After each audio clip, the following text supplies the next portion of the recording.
Assam cadre के IAS रहे हैं। यहाँ आदाब, नमस्कार।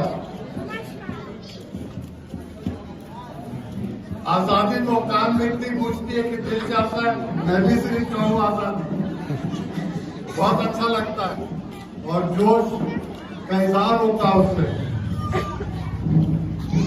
और हम लोग को ये भी सोचने की जरूरत है कि ये जो प्रोटेस्ट हो रहे हैं, मुजाहरे हो रहे हैं, एहतजाज हो रहे हैं, इसको हम लोग अंजाम तक, रिजल्ट तक कैसे पहुंचाएं। तो मैं शुरू में जरा कुछ सवाल हमारे जो जहन में उसके बारे में बात करूंगा, फिर CA, NRC, NPR के बारे में, आसाम से कैसे फर्क है, और फिर मैं क्या सोचता हूं कि इसको रिजल्ट इससे कैसे मिल सकता है। सबसे पहला सवाल तो यह है कि ये क्या जरूरत थी कि एक बैक CAA, NPR, NRC का सिलसिला चालू हो। कुछ लोग कहते हैं कि ये आसाम की राजनीति, आसाम की सियासत की वजह से आया था। कुछ लोग कहते हैं कि बंगाल की सियासत के लिए एक पार्टी विशेष, एक खास पार्टी BJP अपनी राजनीति बंगाल के राजनीति के लिए लाई है। पर मैं समझता हूं रिपोर्ट से आगे और बढ़ के इसका कारण है, और वो है एक जो बुनियादी सोच है इन लोगों की, जो दक्षिण पंथ की ताकतें हैं, जो नागपुर से जो विचारधारा सोच निकल के सारे देश में जहर फैलाया है, उनकी समझने की एक तरह से बेसिक सोच ये है कि हिंदुस्तान या भारत का नागरिक होने के लिए कौन लाए। और इनके जो विचारक हैं, थिंकर्स हैं, दानिश्वर हैं, बुद्धिजीवी लोग हैं, खास करके गोलवालकर ने 2 किताबें लिखी थी, bunch of thought and we or the nation defined, और उसके पहले सावरकर ने जो किताब लिखी थी हिंदुत्व में, तो उन्होंने एक फर्क दिखाया था कि नागरिकता उसी को मिलने चाहिए जो 2 कंडीशन फुलफिल करता हो। एक पैदाइशी, जिसको ये लोग कहते हैं, जिसका हिंदुस्तान पितृ भूमि हो, फादरलैंड हो, और दूसरा कहते हैं उसको जिसका हिंदुस्तान या भारत पुण्य भूमि हो, जिसका होली लैंड हो, और जिसका ये दोनों पितृ भूमि और पुण्य भूमि, फादरलैंड और होली लैंड नहीं है, उसको प्रथम दर्जे का नागरिकता नहीं मिलना चाहिए। ये इनके विचारधारा में, और खास तौर पे ये कहते हैं कि मुसलमानों का जो होली लैंड है, पुण्य भूमि है, वो मक्का शरीफ है, और ईसाइयों का जेरूसलम है। इसलिए आज से नहीं, ये जब से RSS शुरू हुआ है, इन लोगों की सोच इसी पे है कि इन लोगों की नागरिकता पे सवाल उठाना जरूरी।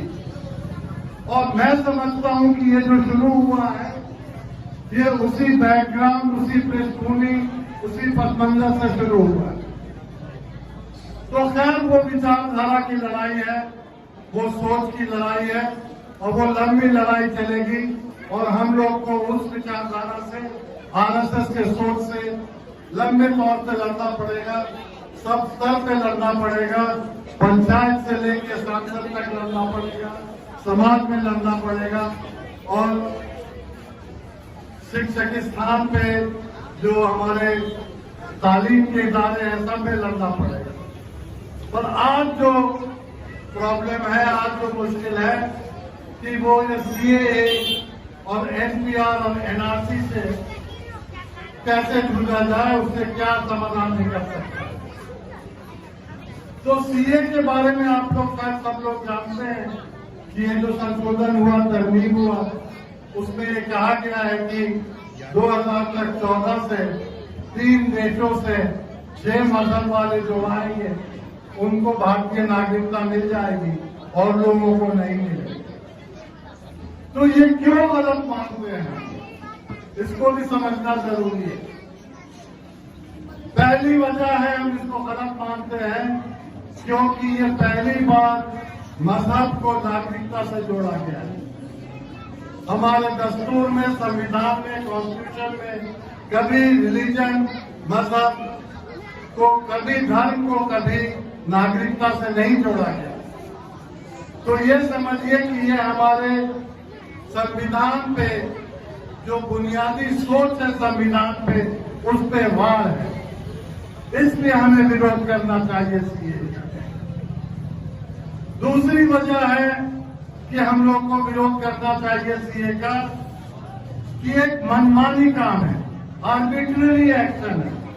कोई तर्क नहीं है कि आप सिर्फ 3 देशों को क्यों सोचते हैं, पाकिस्तान, अफगानिस्तान और बांग्लादेश, और सिर्फ 6 मजहब को क्यों, और जो मुसलमान हैं उनको आप नाम नहीं लेते और उनको घटा दिया गया।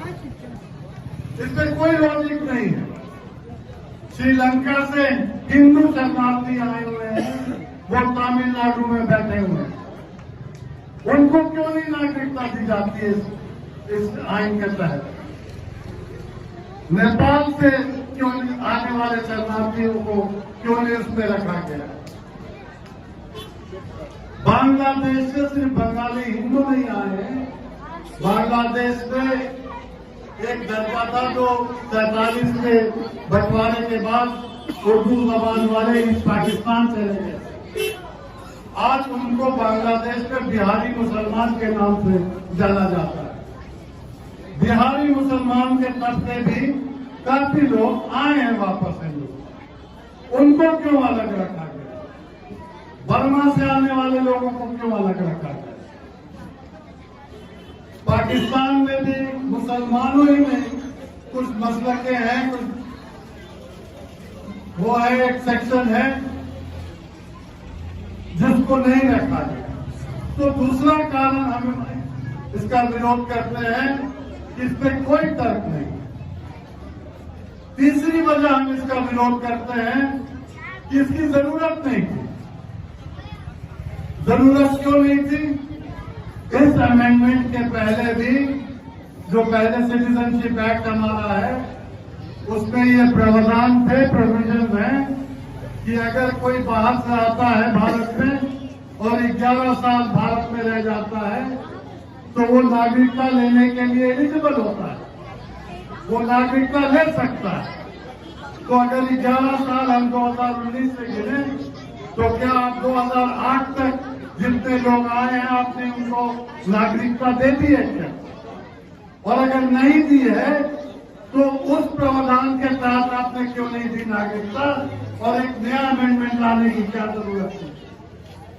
एक ही वाहिद जरूरत थी कि ऐसे देशों को चुनो जो मुस्लिम बहुल देश हों, अफगानिस्तान, पाकिस्तान और बांग्लादेश, और हम कह सकें कि इन देशों में गैर मुसलमानों पे उत्पीड़न हो रहा है, प्रताड़ना हो रहा है, प्रोसिक्यूशन हो रहा है। इसलिए हम सीए को गलत मानते हैं।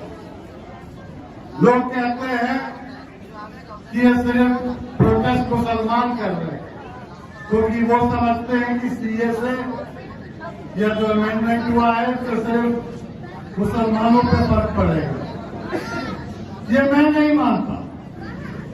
अगर सवाल है संविधान के बुनियादी ढांचे पर वार करने का, तो क्या गारंटी है कि अगले बार दूसरे प्रावधान पे, दूसरे बुनियादी ढांचे के दूसरे हिस्से पे आप वार न करें? कोई खतरा है कि वो कल कहते हम रिजर्वेशन हटा देंगे तो कौन उसका शिकार बनेगा? हमारे दलित भाई बनेंगे। कोई गारंटी है कि अगले दिन कहते हैं कि हमने तोड़फाड़ शुरू कर दिया है संविधान का? हमें जो पर्सनल लिबर्टी की गारंटी है, वकील या जो जुडिशरी उन्हें हेबियस कॉर्पस कहता है कि आप बिना किसी कारण के किसी को अरेस्ट नहीं कर सकते हैं, और अरेस्ट करते हैं तो 24 घंटे के भीतर आपको कोर्ट में उनकी पेशी करनी होती है, उसको बदल दें।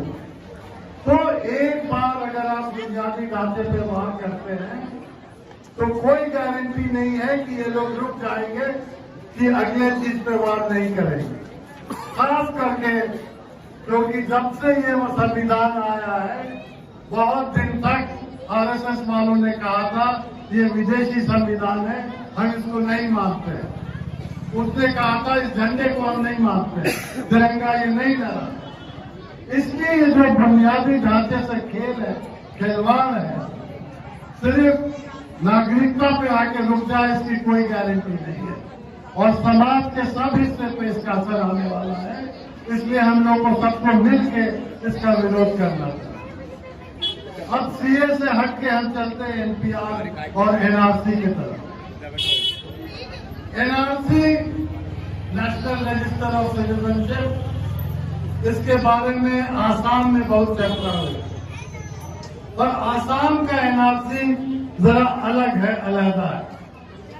आसाम में पहले भी एनआरसी बन चुका था 1951-52 में, जब वहां रिफ्यूजी आए थे उस जमाने ईस्ट पाकिस्तान से, और एक समझौता हुआ था। नेहरू हमारे प्रधानमंत्री थे, लियाकत खान पाकिस्तान के थे, उसको नेहरू लियाकत पैक्ट कहते हैं। उसके अंतर्गत उन्होंने एनआरसी बनाया था आसाम में कि जो लोग हिंदुस्तान में थे आसाम में, उसका एक रजिस्टर बने, एक पंजी बने। और हाल में जो आसाम में हुआ है उसी पुराने एनआरसी को अपडेट करने की बात है, और अपडेट देने की जो एक तारीख उसमें लिखी हुई है वो है 25 मार्च 71। ये जो लड़कों का आंसू जो वहां आसाम में आंदोलन चला था 70 और 80 दशक में, उस समझौते में ये इकरार हुआ था कि 25 मार्च 1971 के बाद जितने लोग ईस्ट पाकिस्तान या बांग्लादेश से आए हैं उनको नागरिकता नहीं मिलेगी। पर हालांकि आसाम के एनआरसी का बैकग्राउंड अलग है, पर जो प्रॉब्लम जो थे, मुश्किलें आई थी एनआरसी करने में, आसाम में जो टॉर्चर हुआ था, हैरेसमेंट हुआ था, लोग को दौड़ना पड़ा था, बाप एनआरसी में, बेटा एनआरसी में नहीं, माँ एनआरसी में, बेटी एनआरसी में नहीं, कोई फौजी है एनआरसी में नहीं, उसी तरह के प्रॉब्लम इधर भी आए। और मैं समझता हूं कि इतने बड़े पैमाने पे अगर एनआरसी होगा तो वो प्रॉब्लम समझिए 10 गुना हो। पर ये जो ऑल इंडिया एनआरसी बनने जा रहा है इसका सिलसिला जरा अलग है। और यहां फिर बात आती है एनपीआर की। यहां पे एनआरसी एनपीआर का हिस्सा एक तरफ। एनपीआर एक नई सोच थी, एक नई धारणा थी जो वाजपेयी सरकार ने 2003 में सिटीजनशिप एक्ट में उसके रूल्स में नियमावली ने रूल्स में ये इसको डाला था। उसके तहत ये कहा गया था कि जिस वक्त सेंसस होगा, जनगणना होगा, उसके साथ साथ हम एक नेशनल पॉपुलेशन रजिस्टर तैयार करें। जो सेंसस होता है उसमें है कि किसी के घर आप जाइए, सफदर के घर जाते हैं, नाम नहीं लिखा जाता, उसमें इतने लोग हैं, इतने मर्द हैं, इतने औरत हैं, इतने बच्चे हैं, ये उम्र है, ये जमान है, ये है सेंसस, ये है जनगणना। एनपीआर जो है उसी के साथ करना चाहते हैं ये लोग, और उसमें नाम लिखा जाए, और उसमें पहले 10 सवाल होते थे जो आपकी जिंदगी के बारे में तफसील होती है, डिटेल्स होते थे। अब उस 10 को बढ़ा के 14 कर दिया गया, और प्रॉब्लम ये मजीद 4 सवालों से है। खास करके एक सवाल जो उससे है कि आपके वालिदैन, आपके माँ बाप की पैदाइश कहाँ हुई और कब हुई। ये क्यों अहम बनता है? क्योंकि इधर ही 20 साल में या समझिए 1987 से सिटीजनशिप एक्ट में जो सिटीजन का डेफिनेशन है कि कौन है नागरिक, कौन है शहरी, उस डेफिनेशन को बदला गया है, उसमें तरमीम आई। 1987 तक डेफिनेशन था कि जो भी हिंदुस्तान में भारत में पैदा हुआ है वो भारत का नागरिक है।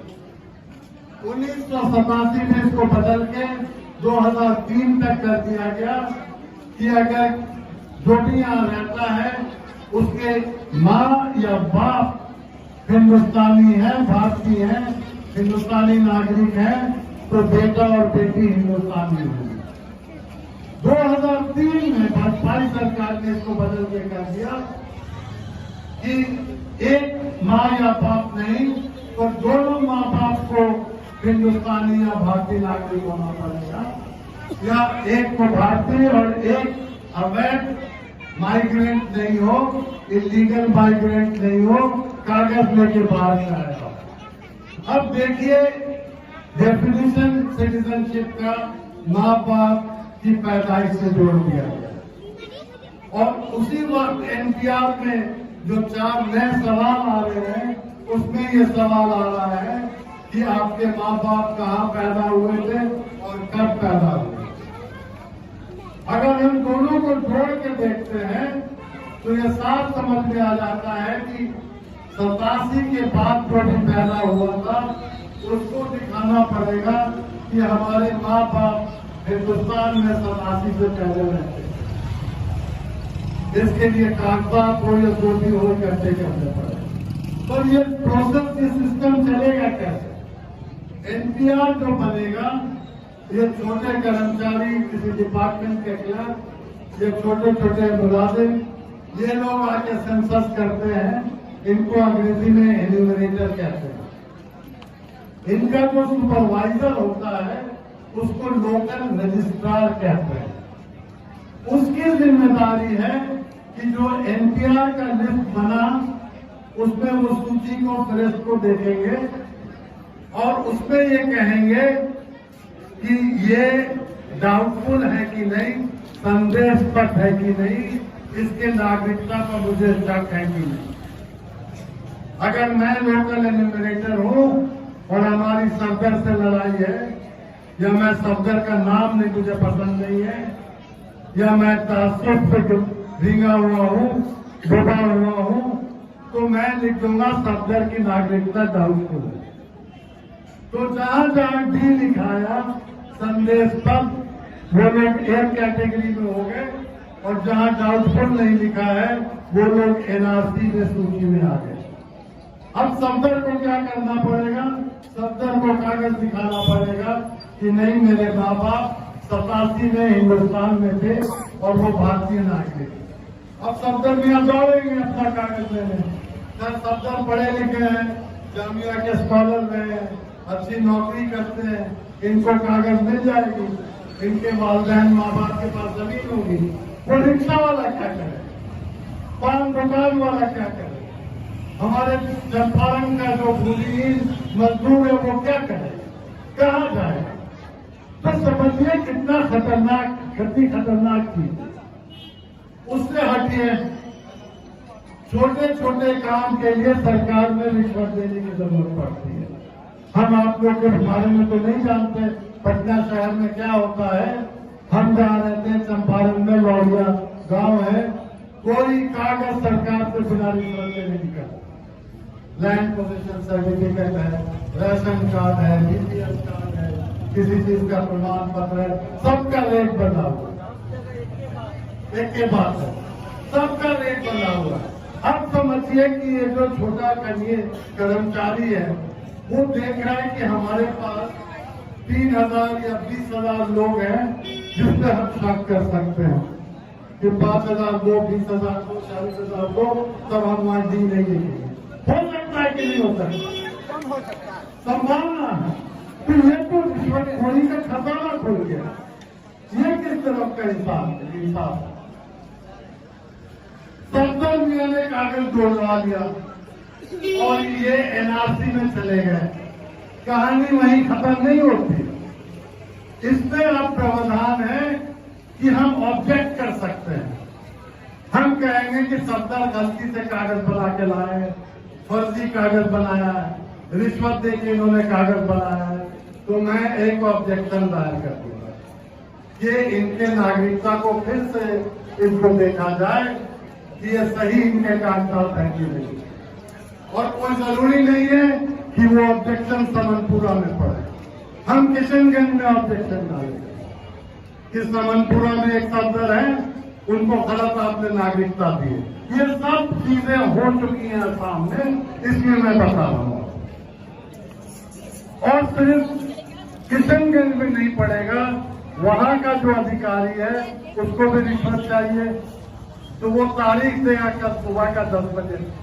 इनको 9 बजे खबर आज रात में मिलेगी कि कल 10 बजे सुबह किशनगंज में आपकी बेटी है, वहां कागज लेके जाइए, नहीं तो आपको नागरिकता पर क्रॉस लग जाएगा। ये हुआ है आसाम में। क्या गारंटी है कि ऑल इंडिया NPR NRC होगा तो बड़े पैमाने पे देश में सब जगह ये नहीं होगा। और फिर मैं कहता हूं कि ये बात सिर्फ मुसलमानों पर नहीं पड़ेगा। हम में से भी बहुत लोग हैं जिनके पास कागजात हो, हम में से भी बहुत है जो ताकतवर वजनी लोग हैं, हमको ये लोग कुछ नहीं कर पाएंगे। पर हमारा बड़ा तबका गरीब है, गैर मुसलमानों में बड़ा तबका गरीब है, वो सब लाचार हो जाए। हम गांव में रहते हैं, लोग आते हैं हमारे पास घबराए हुए आते हैं कि भैया बताइए हम कहां से कागज पाएंगे। सिर्फ मुस्लिम नहीं आते, सब धर्म के लोग आते हैं कि अगर कोई हमसे पूछेगा कि तुम्हारे माँ बाप 87 से पहले थे कि नहीं, बोले हम क्या बोलेंगे उनको, हमारे पास जमीन नहीं, कोई जायदाद नहीं, कोई घर नहीं, कोई गाड़ी नहीं, कोई पासपोर्ट नहीं, कुछ नहीं मेरे पास, फुटपाथ पर सोते हैं।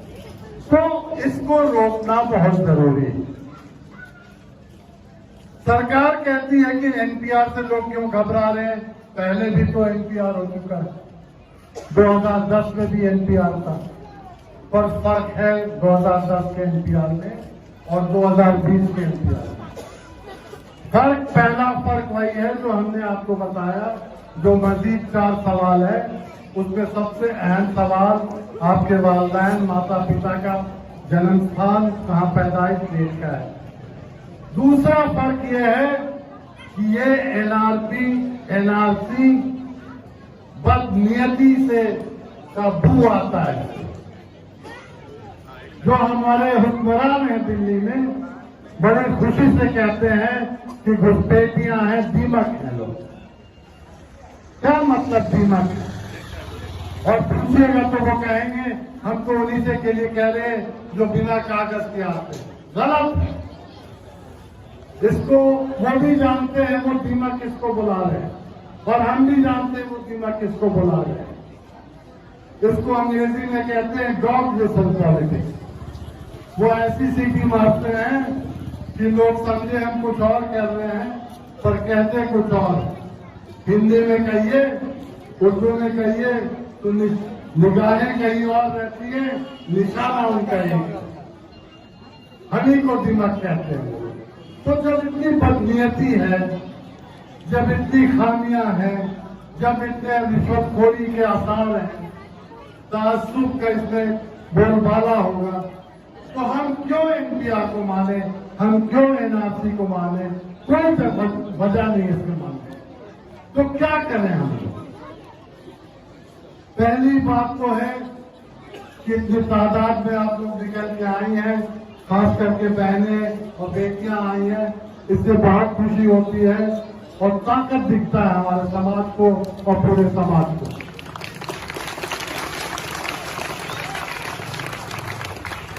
NRC NPR CA को लेना ही होगा, पर इस आंदोलन, इस प्रोटेस्ट के बाद हमारी औरतों ने साबित कर दिया है कि समाज की रहनुमाई करने के लिए वो लोग अब आगे आ गई हैं और पीछे नहीं हटेंगे। और समाज के सब काम में आप लोगों को आगे आना, सिर्फ NRC और NPR के लिए नहीं, तालीम के क्षेत्र में, तिजारत में, सियासत में आप लोग पीछे हटके अब नहीं जाएंगे। पर इस प्रोटेस्ट को बढ़ाते रहना। अगर प्रोटेस्ट को मजबूती से नहीं करें तो कोई सुनने वाला नहीं। पर आपकी आवाज जा रही है। मेन स्ट्रीम मीडिया हो सकता है आप लोग क्या नहीं आता हो, पत्रकार नहीं आते हो, पर यह सोशल मीडिया का जमाना है, लोग हैं, नौजवान लोग हैं, जितना से हो सके YouTube के माध्यम से, दूसरे माध्यम से इसको वायरल करें। सारी दुनिया देख रही है कि हिंदुस्तान में क्या हो रहा है। और इसी वजह सारी दुनिया में एक आवाज उठी है कि भाई जो हिंदुस्तान में हो रहा है सही नहीं हो रहा है। यूरोपियन यूनियन हो, जहाँ पे प्रस्ताव आया था सीए के खिलाफ, या जो बड़े बड़े अखबार हैं, न्यूयॉर्क टाइम्स है, वॉशिंगटन पोस्ट है, इंग्लैंड की अखबारें हैं, जाके सबने एडिटोरियल पे उठाया। दूसरी चीज ये है कि अगर हमारी सेंट्रल गवर्नमेंट हमारी आवाज नहीं सुनती है तो वो अकेले सरकार नहीं है इसके लिए। हमारा जो ढांचा है कॉन्स्टिट्यूशन का, फेडरल ढांचा उसको कहते हैं, संघीय ढांचा है, और सब राज्य और प्रांत मिलके हमारा भारत बनता है। अंग्रेजी में कहते हैं India is A union of state. अगर राज्य नहीं है तो इंडिया नहीं है। तो अगर केंद्र सरकार आपकी बात नहीं मानती है तो क्या हमारे पास कोई तरीका है कि हम स्टेट गवर्नमेंट को, राज्यों को हम बाधित करें, उन पर प्रेशर डालें कि आप इसके विरोध में खड़े हो। और 4 स्टेट ने इसका एग्जाम्पल दिया है, मिसाल पेश किया है, बंगाल, केरला, पंजाब और राजस्थान। हम लोग क्या अपने यहाँ ये प्रेशर नहीं डालते। ये वक्त है कि सब राजनीतिक दल, सब सरकार की कसौटी आपको टेस्ट करने की जरूरत है कि उनसे हमको पूछना पड़ेगा कि आप जवाब दीजिए, आप इसके पक्ष में हैं या आप इसको अपोज करते हैं। अगर हमारे मुख्यमंत्री कहते हैं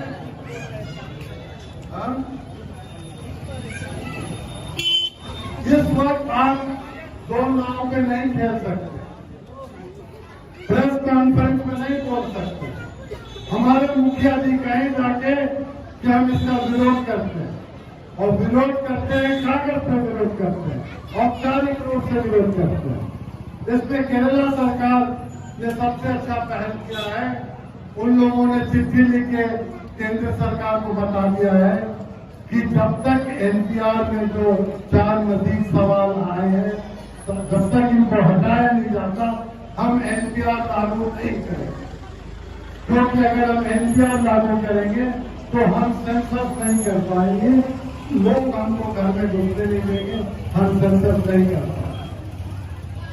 हमारी गुजारिश है, आप सब नेताओं से पूछिए, आप हमारे साथ हैं या सीए के साथ। और जब तक ये जवाबदेही नहीं आती, हम लोगों को पूछते रहना पड़ेगा सवाल, सबको एक्सपोज करना होगा, सबको आईना दिखाना होगा, सबको साइड लेना होगा कि हम जालिमों के साथ हैं कि हम मजलूम के साथ हैं।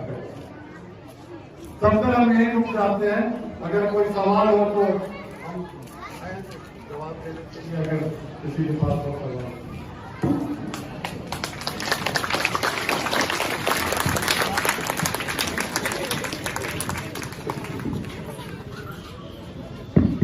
बहुत बहुत शुक्रिया सर। कोई सवाल अगर पूछना चाहते हैं इससे संबंधित तो पूछ सकते हैं। है किसी के पास कोई सवाल? सब लोगों को समझ में आ गई है बात। एक सवाल है, एक सवाल।